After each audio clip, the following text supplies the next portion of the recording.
Honorable Speaker, honorable members of this august House, it is my privilege to address this august House at the commencement of the budget session of the Legislative Assembly.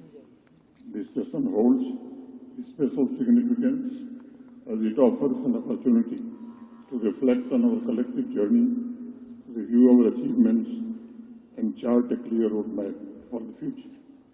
It also provides a moment to reaffirm our shared commitment to fulfill the aspirations of the people of Jammu and Kashmir.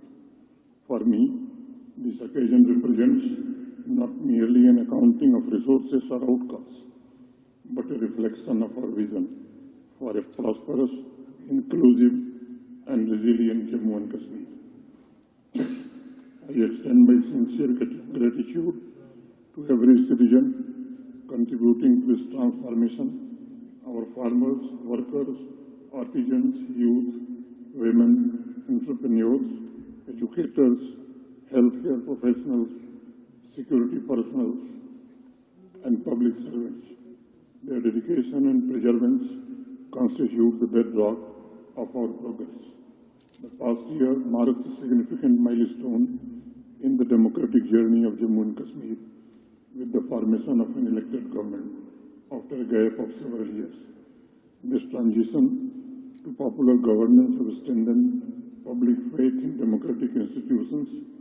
My government has focused on restoring participatory governance, rebuilding public confidence, and ensuring that the voice of every region and community finds expression in policy making.